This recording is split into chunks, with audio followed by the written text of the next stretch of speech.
সেই সুদূর ইংল্যান্ড থেকে বাংলাদেশে এসেছেন ইলমান মতিন এবং একই সাথে ইতালি থেকে আব্দুল কাদের। তাদের সেই স্বপ্ন কি পূরণ হবে?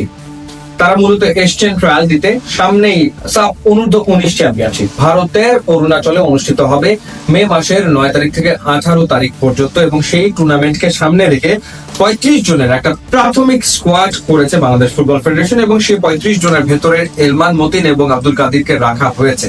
তারা এসে ট্রায়ালে অংশ নিয়েছেন এবং দলের সাথেই আসলে তারা রয়েছেন। ধানমন্ডির মাঠে তারা ট্রায়ালে অংশ নিয়েছেন, এরপর তাদেরকে কমলাপুরে আবাসিক ক্যাম্পে রাখা হয়েছে, এবং তারা কেমন করেছেন সেটা সম্পর্কে বাংলাদেশ ফুটবল ফেডারেশনের পক্ষ থেকে আনুষ্ঠানিকভাবে কিছু জানানো হয়নি। ফারহাদ করিম বাংলাদেশ ফুটবল ফেডারেশনের যিনি ভাইস প্রেসিডেন্ট হিসেবে দায়িত্ব পালন করছেন, তিনি বলেছেন বাফুফে সন্তুষ্ট। এখন এই ট্রায়ালে ছিলেন বাংলাদেশ ফুটবল ফেডারেশনের টেকনিক্যাল ডিরেক্টর সাইফুল বারী টিটু, এবং ছিলেন বাফুফের আরো একজন কোচ গোলাম রাব্বানী ছোটন, যিনি হেড অফ একাডেমি হিসাবে কাজ করছেন। সো এই দুইজন দেখেছেন খুব ভালোভাবে ইলমান মতিনকে এবং আব্দুল কাদিরকে। এখন কথা হচ্ছে যে ফাইনাল কাপ অর্থাৎ দলে তারা থাকবেন কিনা, তাদের পারফরমেন্স দলে থাকার মতো কিনা।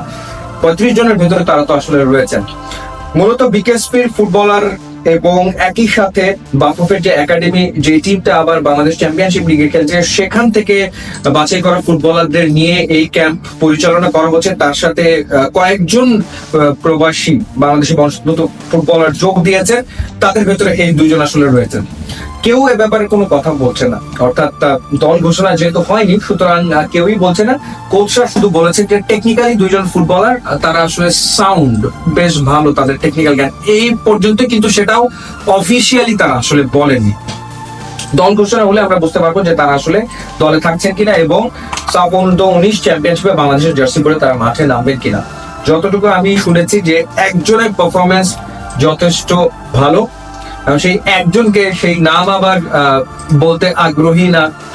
তো আমি অনুমান করতে পারি যে ইলমান মতিন প্রসঙ্গে হয়তো বলেছেন যে একজনের পারফরমেন্স খুবই ভালো এবং তার দলে থাকার সম্ভাবনা উজ্জ্বল, আরেকজনকে আরো দেখা হবে। তো আরেকজনের পারফরমেন্সকে আরেকটু দেখে তারপরে আসলে বোঝা যাবে।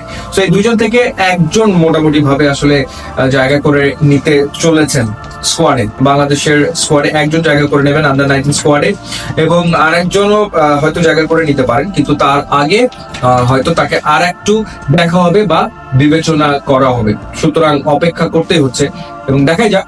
শুরুতে যেমনটা বলেছি যে স্বপ্ন নিয়ে এসেছেন ইলমান মতিন এবং আব্দুল কাদের, তাদের সেই স্বপ্ন আসলে পূরণ হয় কিনা। আমাদের শুভকামনা থাকবে এই দুজনের জন্য। ইউটিউবে লিঙ্কে আসলে খুবই খুশি হবো। And thanks for watching.